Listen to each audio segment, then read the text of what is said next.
Nzambi kembive. Nzambi kembive. Nzambi ke kitoko.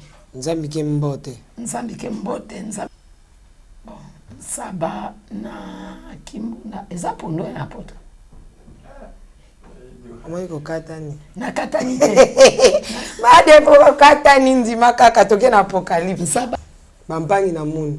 Bo pesa ye ma commentaire na zui combien. Pour nga selon nga sur 10. Made boza na 3 ou 4. Nzamba talisa nga livre ndeni. Na ke na lola na ke tokutana nzambe na lola. Ayepsinga mokolo moko ke omoni nzamba porte mosu eza wana okokota te. Me na koyeba ndeni na kotalisa yo. Nde nga pe na bano yeba te ba porte ngo nini eza na kati na lekaki na nga. Me mokolo moko na sekwi na mon éclairage wana na tourner kana côté à mur batiaki peinture ezaki kotia peinture à pembe nde na moni ange na mur penza ole na mona liso ange na bible te mais na moni ka lokola pembe yeko tikela na livre o mona ki na mur ezanga nzama tindinga miso na yepana ngabi pesa nga livre habite fongola monoko nabi non fongola monoko ndeni livre kokota na monoko. Combien? Apocalypse chapitre 1. Verset combien? Verset 9. Nambala moko ba yebisaki apôtre Jean koma. Mais era koma ki en tout cas explication ezalaki penza te. Sikoyo Jean moni biloko wana nzamba yebisaki akoma. Eza makamo ekosalama. Menga nzambe nde aye kotalisa nga pesa olobaji amona yite. Na loba bien na témoignage ngai mission na nga nzamba tinda nga alobaki ko expliquer yango. Pesa batuti lelo ba yeba te moto wana na bo eloko ba mwinde ebele eza banani. Mutu nano kaka mutu oyo.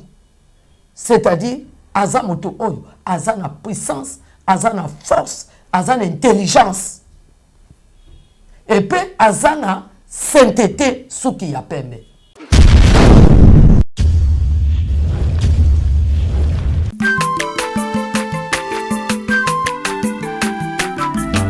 Aza mwana moto te po akosangai abongwani pete po awangana. Nzambe ya le Nazarien, le Nazarien, le Nazarien, le Nazarien. Ebana kitoko koma mokondima atako bapakolaki mafuta na mosakolima lelo ya yo bolingo ebateli le Nazarien lipamboli oyo emonanaka te mpeni mama kante lobi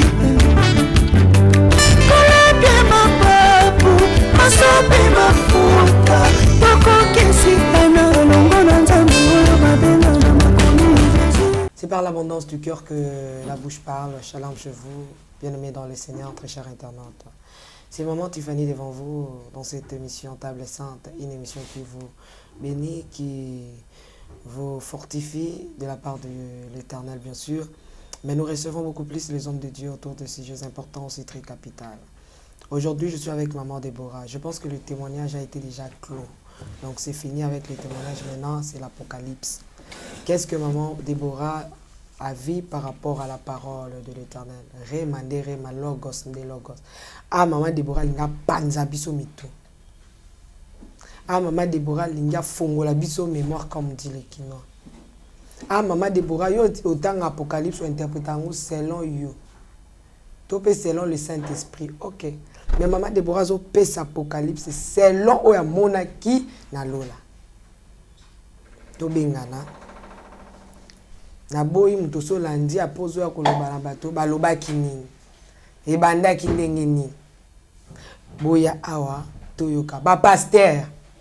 Uko wapi? Ba dada. Ba mama. Ba kaka. Ba tate. Ba toyote. Mubaya Mungu iko wapi? Leo njo leo. Mama Déborah mtumishi wa Mungu akosema. Longtemps entendu, aujourd'hui, elle est là sur ces plateaux. Avant de lui dire un bonjour, elle est toujours souriante. Alain Kiakala qui est derrière la caméra. Est-ce que tu peux balancer ces cantiques pour la gloire de notre Dieu? Et ça, la papa Guy et Sengo. Et puis sa maman Lauriane pour son sambela. Et puis sa ne kab ni kobobele moko yanga pour son bine la nzambe. Ma beti kokele ya mama yango pour ça yako ta l'émission. Et puis sa maman Foura na papa Kaïs elengi yako ta les Nazaréens les sous. Maman m'a dit je t'aime beaucoup, bisous. Le sac, bravo. Ah, il va. Katela. Allez, Katela.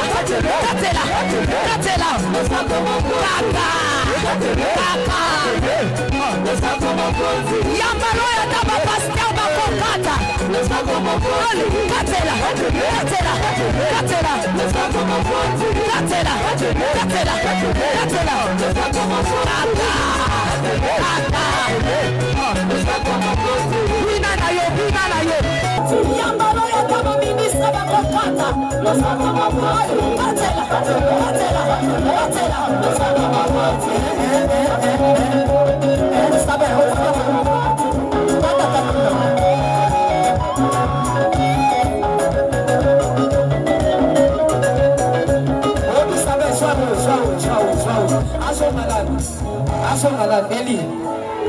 Ok, donc à Roland.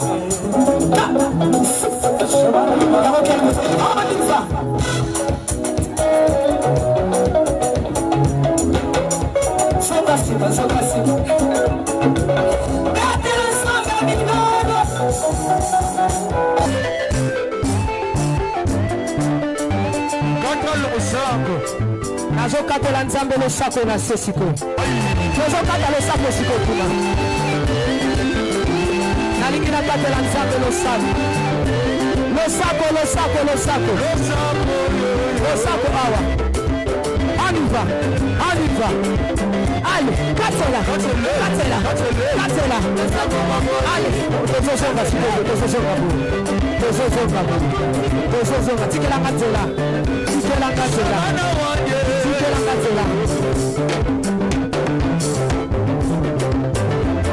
Nazosonga, s'il vous plaît, tikatela.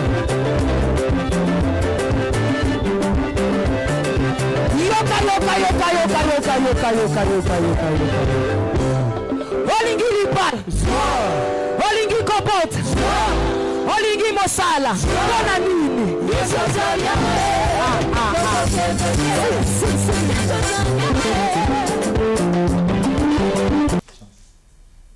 Merci de retour sur ce plateau. Shalom, maman. Shalom maman. Et bon. Asali na kolo. Et bon. Moke bien maman. Nembote. Oui. Moke mbote. Par la grâce de Dieu. Par la grâce. Nazina ya nzambe. Tout baki Congo batume nkeyoka. Kewayo. Moke pesa mbote mingi. Na batu nyonso kelanda muna Kikongo. Moke pesa mbote mingi. Na bampangi na betu nyonso ya bakongolais. Ya ketuba Kikongo. Mume vutuwa dia na plateau Mama Deborah. Samona kutendula makamuya ya révélation apocalypse ya nzambe kutendula mo. De me pesa be nyonso mbote. Lelo ya Mama Deborah. Bobo ke bobo. Ebo mabia nzambe zapi na Kikongo ngeto bakanta. Nzambe ke mbive. Nzambe ke mbive. Nzambe ke kitoko. Nzambe ke mbote. Nzambe ke mbote, nzambe ke kitoko. Nzamozo. Wana na Kimbala. Wana na Kitinga na Kiyansi nzamozo. Na pesa pe mwana moko koma nzamozo. Pesa yako mwana. Nzamozo. Mwana nani wana? Koko na ngamoko komo ne nzamozo. Nzambe ngembote. Oui. Daso muyanza aloba yoka. Oui. Kiyansi ekena de père na Kidinga. Sona bineti tol kone. Betu kwene. betu kwenda Tol kwene. betu kwenda Mpa manza. pesa momasa pesa momasa pesa ngamai loba lisusu Nalo Jesus. Mpa saba. pesa mopondo Nsaba. saba na kimuna eza pondo ya poto Omoi kokatani. na katani te Made po kokatani ndima kaka toke na apocalypse. nsaba eza pondo Nsaba. nsaba eza nani eza nini Mpa saba. Abonke. ebongo yo Ah, te made po wa bayanzi ba obamba ba te tika. Abonke ngo ba boni yo mbote bonjour. kasi ekeka te mpe eboni yo nalobi Abonke. eboni yo Enale. Merci, c'est juste l'ambiance de cette émission. Mais à Bundi, les c'est 10 à cause de moi, 3, 4. 3 te 8 Bon, mpangi na munu ya bandundu. Mpangi na munu.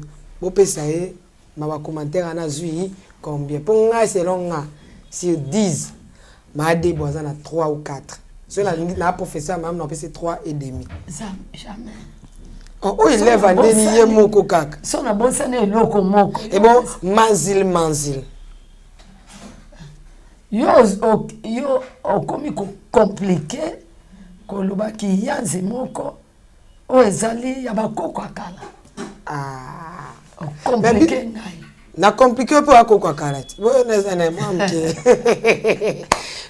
c'est comme ça avec ma maman, je l'aime bien. Madebo, Apocalypse. oui vraiment napesi bino merci vraiment nzambe apamola bino neyebi ke bozelaki yango nalobaki na début ke nayebisi bino ke naza spécialiste te obie nayebi nyonso te me nazoyebisa bino oyo nzambe atalisanga yango nde tokobanda koloba maleme tobandi bana chapitre 1 tozokende ti ndenge nzambe akosunga biso tokomi na suka mais eza te ke nalobi ke naza nzambe te nga naza nzambe te nzambe aexplika moto eloko apesi nga ndambo ake kopesa mama Tiffany ndambo ake kopesa apôtre Mikael ndambo nyonso mpo econstitue corps ya Christ mais onga nayebi nde bofongola vraiment matoi bolanda nga naboya reproche te mais naboyaka nde critique reproche naboya te mais naboya critique vraiment nzambe apambola bino nyonso oyo bozolanda vraiment basali na nzambe oyo babanozela frei genetali napesi yo mbote apocalypse yango ezofungwama napesi mbote na frère Miss na Bruxelles oyo vraiment atindaki ngawa napesi yo mbote frère Roger bisiko za na Angola frère Roger mpe na Italie bino nyonso bamama Liliane bamama nyonso oyo bozozela mama Marie Claire napesi bino mbote mama Mado mama Clémentine frère Clamis napesi yo mbote papa Ron Mama Marie Claire baza ebele bamama Marie Claire Karawa bamosusu na Kinshasa awa bamosusu na étranger nzambe apambola bino vraiment tozokomase makambo tobanda makambo nzambe atalisanga livre ndeni nake tokutana nzambe na lola ayebisinga mokolo moko ke omoni eza baporte mosusu eza wana okokota te me nakoyeba ndeni nakotalisa yo nde nga mpe na banoyeba te baporte yango nini eza na kati nalekaki na nga me mokolo moko na sekwi kosekwa oyo ya suka te oyo ezaki ya 1998 na sekwi esili nde nazaki na barepo na permanence nzambe abanolinga te nga natambola nake nzela te nde mokolo moko nakotaki mabondeli nzambe ayebisi nga nakota jeune ya 7 jours nalia te nazalaka na mabondeli nde nakoti jeune wana 7 jours tokomi mokolo moko ezaki na 7e jour je pense oyo nazoclôture nalali mpenza comme naboyaki dérangement na permanence baza na bapriere na bango nga mpe naza na priere na nga mais permanence ezalaki na kati ya lopango na nga nde nayebisaki bapaster antoua nazolala na ndako pese nazoclôture bapriere na nga nde nakendaki kolala nalali naye mbala moko nazalaki na ndoto mpe ndoto yango mpenza nakangaki yango te nde na sentir on dirait moto alamusinga nalamuki na pongi namoni ndako nyonso ekomi éclairé nazo comprendre te bon intérieur courant eza te to banopelisaka bamwinda oyo ya midele ya kala oyo avere wana mais namoni sorte nini éclairage oyo nde nazwi mwinda na dimine yango na dimine mwinda naketika yango na salon na porte ya rideau namoni éclairage yango ezaka ebele nde nazongi namoni éclairage wana na tourne ka na côté ya mur batiaki ezaki ya kotia peinture ya pembe nde namoni ange na mur mpenza nomona mpenza ange na mapapu na maboko asimbi bible ange na bible na maboko bakomi yango apocalypse 10 verset 7 à 11 donc azotalisa nga bo me abi nazomona bien olota nasimi nzoto na nga bo nabi te naza na ndoto te nga naza na ndoto te nazotala me motu yo na mire siko motu yango nani namoni mpe na mapapu donc na bible aotalisa nga bo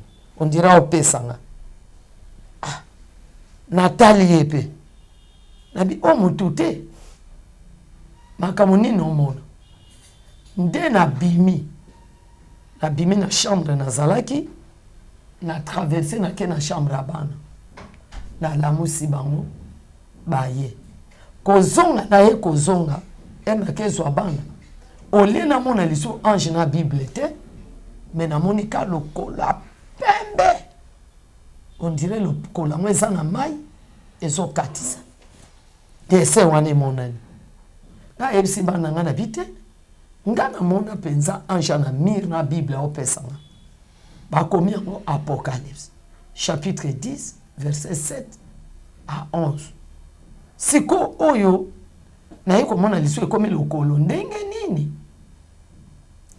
nde nayebisi bana eza signe nzambe etobondela lokolo yango mpeka wana tobondela tie banzembo tozobondela kuna mpe na permanence batie banzembo mpe baoyemba tobondeli esili antuka tobondelaki ntango molai lokolo yango mpe ezaka wana na mire tobondeli na bana mpe bamona tu eske bomona bapi tozomona lokolo yango ya pembe peza na nsima antuka tokweyaki pongi mutu na mutuka na ndengeni nga mpe na comprana tolala te bango mpe kuna ide eza te bazoyemaka kuna ata moto aye te bayebi kaka naza na bapriere tokwei motu na moto akwei na ndenge na ye nazo reconnaître sede wana mwana moke akwei mpenza olia amata na mbetu te akweyaka mopanzi ya mbetu biso tolali tolali nde na ndoto naye kolota ndoto ange wana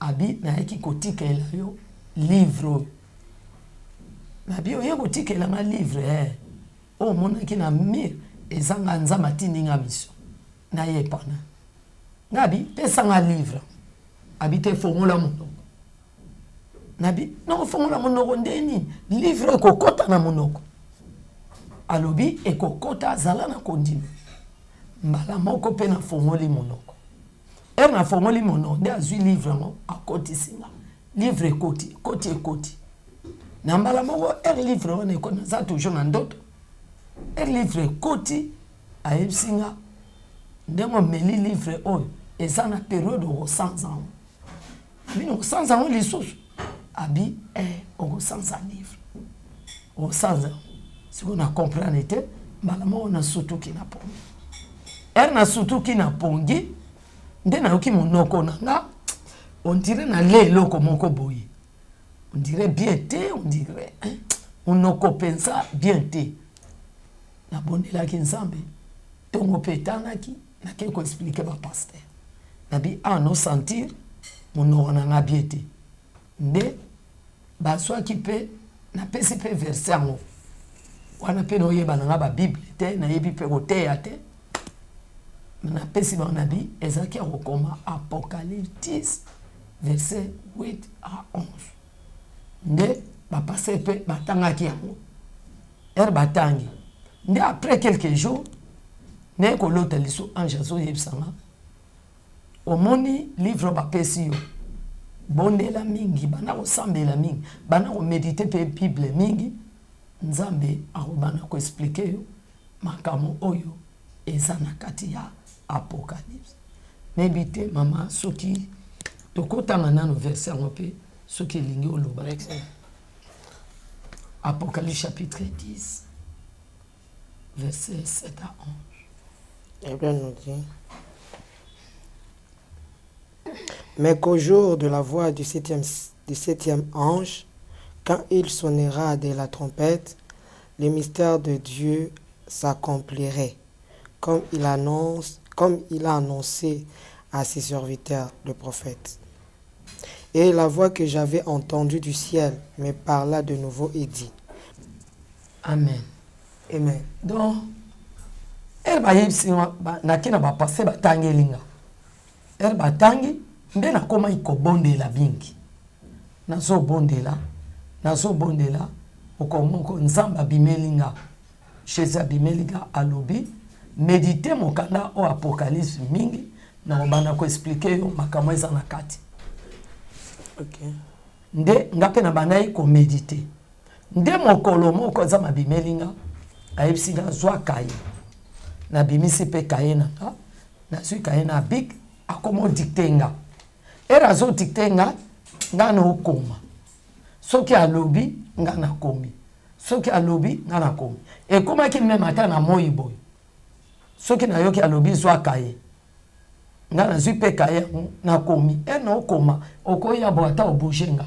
Mayela nga izaka ni loko wana. Na obujete na otala mipazite. Nga na okoma. Nde mbala moko na sima na remarqué na komi koyoka posa ka ya livre ya Apocalypse. Donc na okaka posa nango il faut natanga kaka. Nazo méditer. Nazo swaka biloko nzamba pesanga na komi ko méditer na komi ko tanga. Nde mokolo moko kana kati ya Kinshasa wa nzamba yebsinga makambo na yebsi yo expliquer ngo nano na église na bino bana ko expliquer nde na bandaki pe na expliquer tout ça là qui lokola séminaire moko boy na l'équipe liposo na soko expliquer tala nzamba talisinga bo tala nzamba talisinga banda wana na komba ko yo kati lelo ka posa ya Apocalypse omona ka soki no sala recherche na moni nzamba révélenga eloko wana elingelo babo eloko wana elingelo babo nde lelo na sepeli banda na zwa ngo na koloba na terre on a l'église pe comme diste donc na remarquer ki soki no teya batu musu ba recopier bazo keteka ba pande bazo bimisa ba livre nde na décourager mais nzaba ko reprocher nga etali yote eza makamanza o tanga na bible est-ce que yo moto koma ba révéla yo te ba révéla ki mutu mususu akomi ate bino pe bo kome ote ozo boma ngo pani kende oloba yango wana lelo nazo loba o nzamba revelanga o revelanga te ekozala ya kokanga nzamba yeko yebisanga ke oyebi pourquoi na kota na église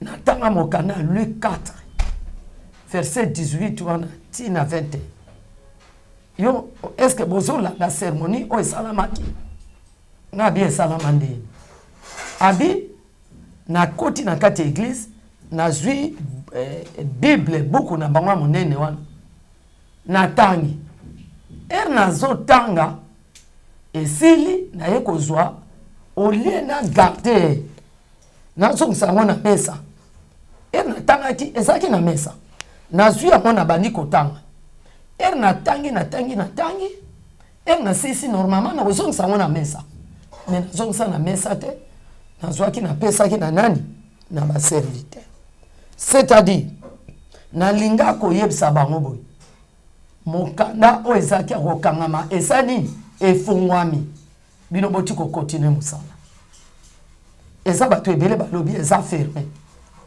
eza bato ebele balobi eza kokangama eza fermé te oui ezalaka fermé mais koya ya yesu ayaki uniquement kofongola yango ezaki déjà kofo livre ya apocalypse ezaki déjà efungwami même balese tonnerre balese trompette balese so eza fermé te efungwama bana mokolo yesu atangaki l'esprit de Dieu est sur moi mokanda wana efungwami comme efungwami boza libre ya koexplike makambo siko nde makambo tokobana kotanga yango lelo tobana na chapitre 1 yoka nini nzambe azokoexplike biso na apocalypse chapitre 1 tokobana même na verset 9 otangi c'est total anime. Apocalypse combien? Apocalypse chapitre 1. Verset combien? Verset 9. Ah bon. Elle n'a pas si message oh. N'a pas ça qui a mon apôtre Jean. Mon toisoa ka révélation aux apôtres Jean. Pe azwa qui a mon wapi na kati ya il. Elle persécution ezalaki après liwa Jésus persécution ezalaki makasi. Babano bonga batomba basali ya ba chrétien. Nde na temps wana bakangaki apôtre Jean et bakangi apôtre Jean bakete na il eza côté oyo mai côté o mai mwa lisanga moko ezala na katikati ya esanga oyo ezala na katikati wana mwa zamba moko boye na katikati baketi ya kuna donc côté moto akokimela wapi bwato eza te akokima côté ni sikoyo ele bake kotia apôtre Jean kuna na kati ya il nde bato boli ekutu misu po ayoka te po amona te mais nzoka nde bakometra imprudence selon bato babanokanisa nde bato boli misu wana esili mpo na ye akomona lisu bavision na bango te akomona lisu yesu te mais au contraire kana temps wana oyo azalaki misu ya kokufa nde yesu ayaki kobimela apôtre Jean alobaki o namonaki eloko amonaki chandelier bato balandi témoignage bazwaki explication à chandelier mingi tomona yango na église catholique mpe tomona yango na babranamis tomona na babranab eloko moko badesine ondire mwa nzete moko boye na catholique tomona mwa kopo eloko moko batia lokola sani me bamwinde ya boye yango babengi chandelier na chandelier wana oyo tomonaki na témoignage ezala na to bakopo batiati ya babougie na kati epela ya moto donc amoni yango siko era amoni chandelier wana ebimeli Jean nde amonaki moto moko na katikati ya chandelier donc kote obamwinda na katikati amoni moto moko abimi moto wana azaki alati ropa pembe moto wana azaki na suki ya pembe ezongenga na motu na ye suki ya pembe moto wana azaki na makolo moko ezopela moto donc on dirait pesa makolo soki andeni ezopela moto wana azaki na ceinture alati yango na poitrine alati na loketo te mais na poitrine or que ceinture tolata na loketo mais ye moto wana ye alati yango wapi na poitrine nde ekamwisaki Jean sota moto nani moto aza nani afandi na katikati ya bamwinda boye ezopela moto eza nani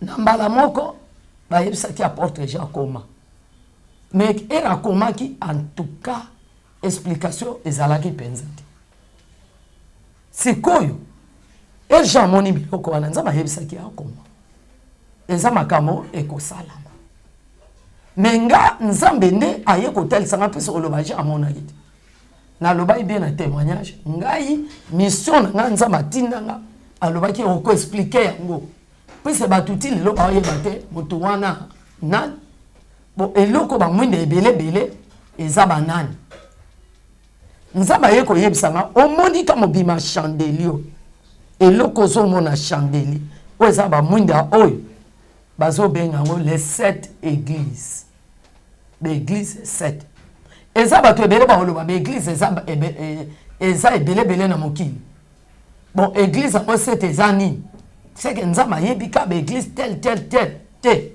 d'église au 7 tolobaki na témoignage nano langage nzamba eza bisote ce qui a lobby les 7 églises c'est-à-dire ezaka ba église batongi na maboko te eza ba église oye moko atongi oui o pe batongi na maboko eza pe concerné mais mingi awa tozotala makama molimo pe ekoki kozala ba église batongi na maboko pe ekoki kozala bato nyonso bato basambela bazokende kokoma na perfection donc basorte ya bato o bazokende na perfection na kobulisama o babulisami nde babenga bango ba église donc nzambe atalisi mais aye kotalisa na chandelier ko ezaki na bamwinda ezaki pamba te eza na babougie oyo ezopelisa moto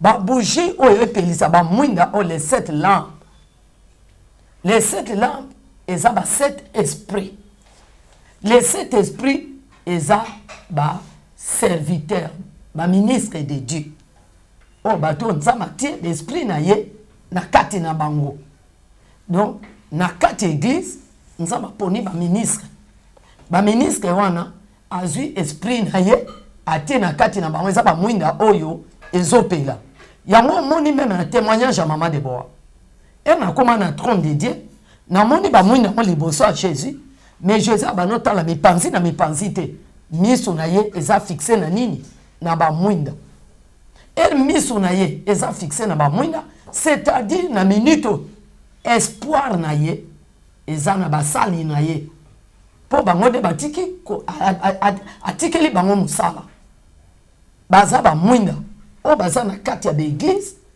o nzama tikeli musala botika kosala ba oyo azwaki livre apesi bango na Luc 4 ke ba serviteur bozo donc biso basali na nzambe toza ba mwinda ya Jésus toza wana po tosalela ye toza wana po to défendre cause à Jésus toza wana po to continuer musala ya Jésus il faut to continuer to kata ngote bato ebele bazoloba ke Jésus a clôturaki tout soki ya solo Jésus a clôturaki tout alinga kozwa livre te apesa ngo na basali na ye alinga loa awa isili c'est que suite à musala eza auto salela lelo mais yesu alobi nga na tie bino ba mwinda nanga nga na tie bino ba espoir nanga nga na tie bino bato bozoti ko continuer musala nanga mais nazo regretter miso nanga na fixer pa na bino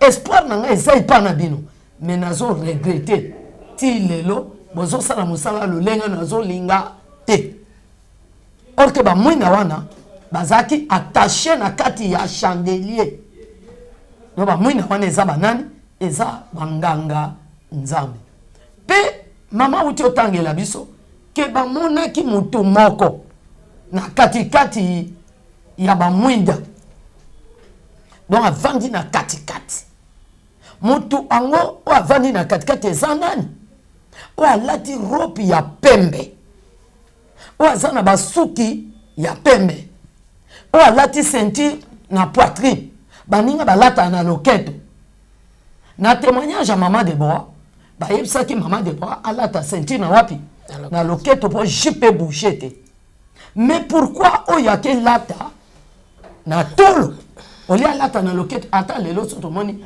papa Mikala alati ceinture alati patala tie ceinture ba osekaye ta papa azali boma po nina lati boye mais moto wana oyo kasoni te alati na loketo na poitrine moto oyo yesu ayebisingaka ke mama de Boa omoni moto aza na katikati ya chandelier zanga nga naza oyo naza na milieu ya église Ce qui n'a qu'à église n'a te église va marcher bien. Et puis ngai Jésus, maman de bois kende yebsa bango. Nga Jésus-Christ.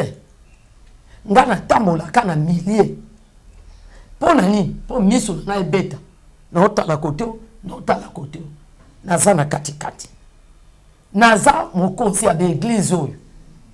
Nga nde mokonzi. Nga nde muntu naza en tête ya église. Yango moni na telemi na katikati. Motozo mona waneza mutu musute ezanga Jésus-Christ. Naza mokonzi ya église. Après aye ko yebsanga. Mama de bo yebi pona nini na lati ropa pembe. Oyebi pona nini na lati robe ya pembe. Ngabi na ebité. Abi na lati robe ya pembe, c'est-à-dire nga Jésus. Nga robe ya pembe elinge loba les bonnes œuvres.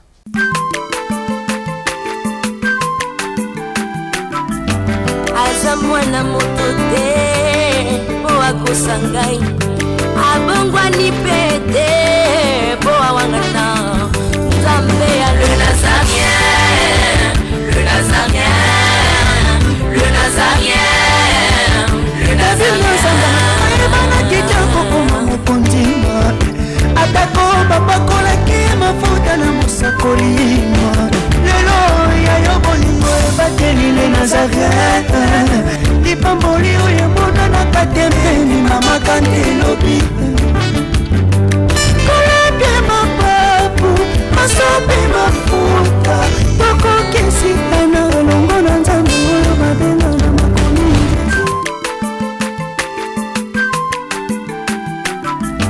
aza mwana moto te po akosa ngai abongwani pete po awangana Nzambe ya le Nazarien, le Nazarien, le Nazarien. La sainteté. Nga Jésus nazana ba nasala ba œuvre ka kitoko. Nga nasala la sentiment te. Nga nasala ba œuvre ya monde te. Nga nasala ba œuvre pour mutu wana sali boye. Nga pe nasala boye te. Mais nasala ka ba œuvre ya sainteté, ba œuvre kitoko. Yango moni nga nazana ropa pembe sans tache. C'est-à-dire binope oba benga banganga Nzambe na kati église. Il faut to la taper ba ropa pembe ou elinge loba sainteté. Jésus a lobi na regretter maman de bois na ça ba regret. Puisque banganga Nzambe on a latsa bilamba pembe le lo ba changer ba couleur bilamba. Ba attacher bilamba, ba bebisi bilamba. Or que ba tu nyonso o ba tie bilamba salité. Ba omona bokonza likolo te. Botanga Bible te alobi maman de bois. Ba te ya binote. Moto oyo asala ki feti na ye abano kotaka bato balala bilamba ya pembe soki elamba esimi tache okokende feti wana te lukana na mwayo ni kango donc banganga Nzambe comme Jésus aza na millier banganga Nzambe o baza mipanzi o bazozwa lumière ya Jésus. Il faut bazana bilamba ya pembe les bonnes œuvres. C'est-à-dire faut basala makamo ya bien. On Nzambe aso sepela. Nganga Nzambe akosa le contraire te. Pe eza pasi. Ceux qui banganga Nzambe lelo par exemple, au lieu bayeba que vraiment biso toza pembe na Christ. Biso tozali na ba lumière à Christ. Toza ba mwinda ya Yesu. Mais nganga Nzambe aso ke lula lumière à Satan. Ngaranza soke lula nganga. Est-ce que vous mon nango est normal? Yesu mutu azana véritable lumière. Waza bizale la kitoko. Bisoto boya ye toke lula wana pa lobi ko ozwa mo rebele. Jésus habité. Pourquoi na vandi katikati na bino? Po bozwa grâce nanga. Po bozwa onction nanga. Po bozwa lumière nanga. Nazana katikati. Et puis, aye koye bisanga. Yo moni, mutu na ye ndeni. Nabi na mutu na ye. Nazo mona suki ya pembe. Lokola neige. Lokola ba suki ya pembe. Suki ne pembe. Eza na couleur musu te. Alobi na nga. Oyebi chevelure. Car chevelure, c'est la sainteté. Mutu nano kaka mutu. Mutu oyo. C'est-à-dire, aza mutu oyo. Aza na puissance, aza na force, aza na intelligence. Et puis, aza na sainteté, souki ya peme. Souki ya peme, c'est la sainteté. C'est-à-dire, biso alingi koyebisa biso. Ndenge naza na katikati na bino. Il faut na mona botamola na sainteté. Il faut besoin courage na zanango. Il faut besoin sagesse na zanango. Il faut besoin sainteté na zanango. Et ça, explication comme tout wana bimaki nango. Chevelure blanche veut dire la sainteté. Mutu kaka mutu wana suke vandi, c'est l'intelligence, c'est la sagesse, c'est la force. Kaka mutu lisusu, et ça peut autorité. Nous avons lobby à la forme na ça. Oyebi bana nzambe beli ba perdre autorité na bango. Moi dans ça on dirait à ça qui côté. On dirait à quoi boate. On dirait à cause de monte na kenanga na nganga. Mais or que ozo bossa ne crée ça wana na katino. Asa na katikati. Ata lelo suite kanga motema. Mati fani oyebi promesse à motuka o. Nous avons appelé ça na kalabana 1990 sur 6 sur 7. Mais tant la date na zo ya kozo. Pe wana na zaki na kokisi. Ata ba 30 ans. On montre que la patience, ils ont joué un grand rôle. Ceux qui t'ont réfléchi, t'ont telle position à Jésus, ont abîmé l'argent. Au yebi makamo lelo, c'est que on loue l'angangate. Azan est l'autre côté. Azan simple, mon yebi a yebi bénédiction ka yo. A bendi olisusu atekeli olisu lokola ka kuluna abibi téléphone na yo aizongi lisu ko yake tala téléphone ngo osomba eza makamanga basa Jésus asa na milliers d'églises pe ba lobby atie ceinture wapi na poitrine atie na loketo te mais atie na poitrine.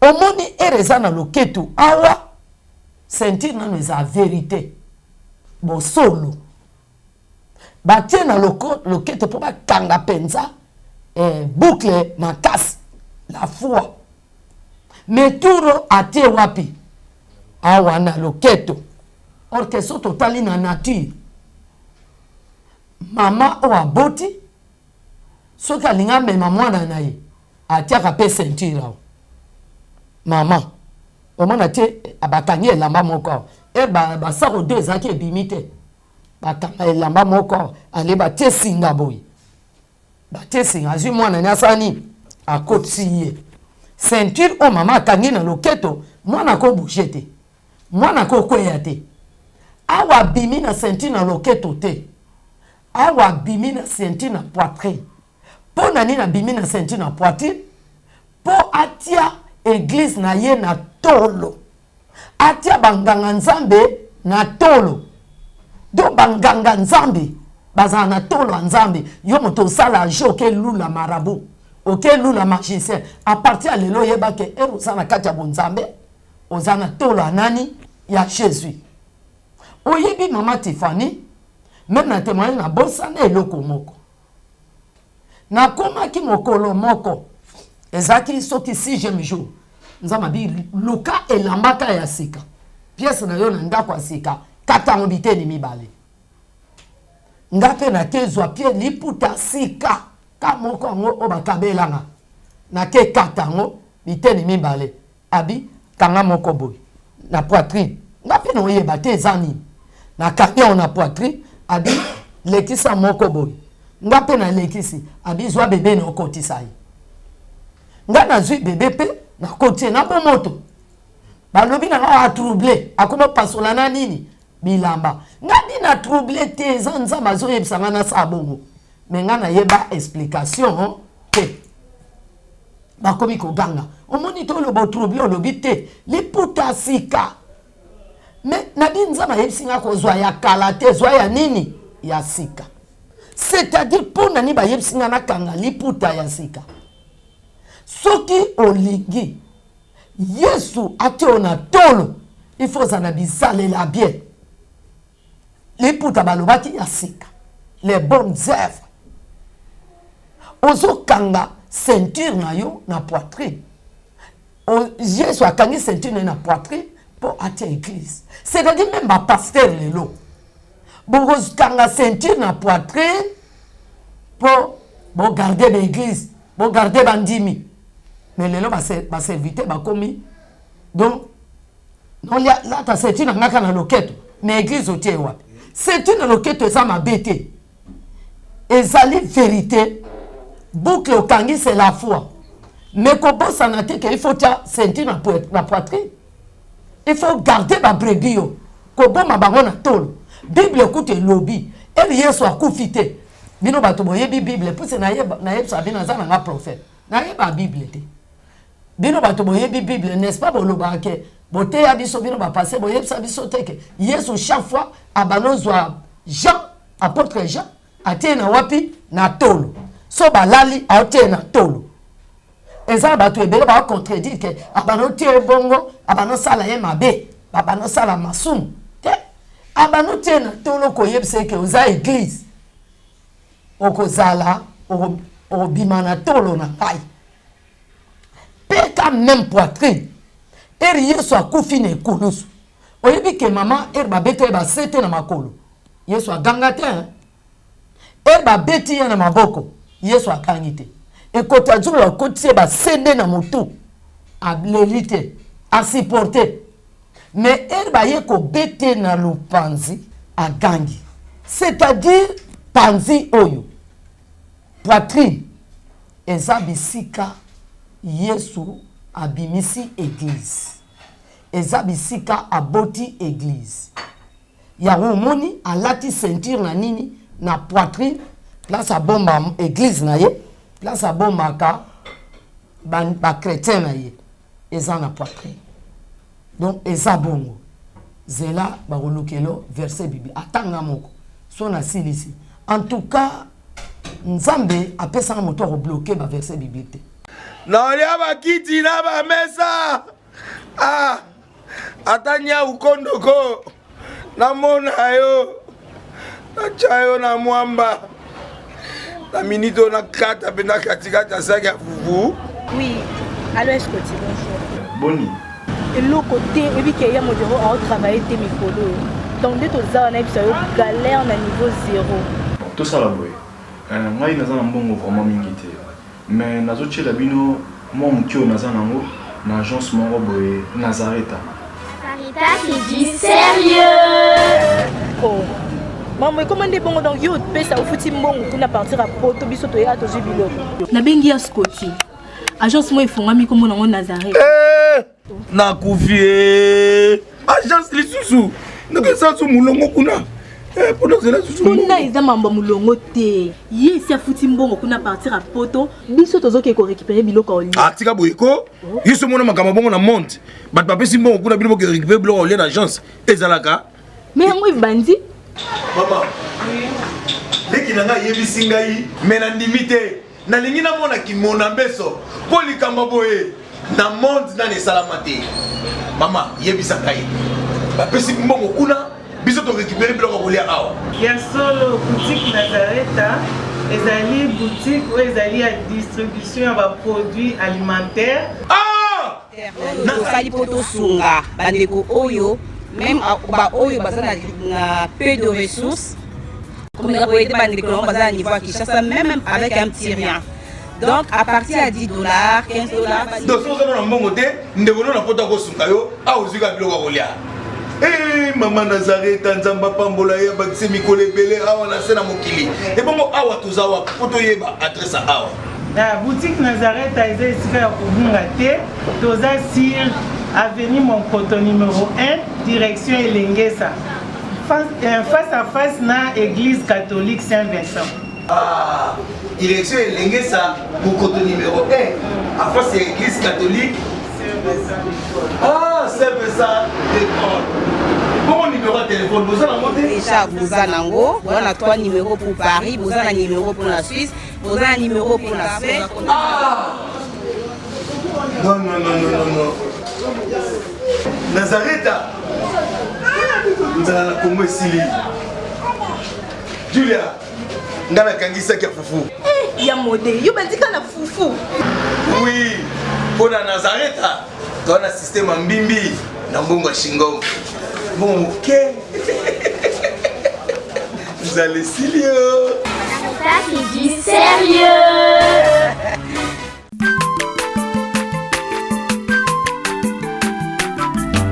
Aza mwana moto te po akosa ngai abongwani pe te po awangata nzambe ya le nazarien le nazarien le nazarien le nazarien ebana kitoko koma mokondima atako babakolaki mafuta na mosakolima lelo yayo bolingo ebateli le nazarien lipamboli oyo emonanaka te mpeni mama kandelobi koleke mapapu masope mafuta tokokisikana elongo na nzambe oyo babenga na makomi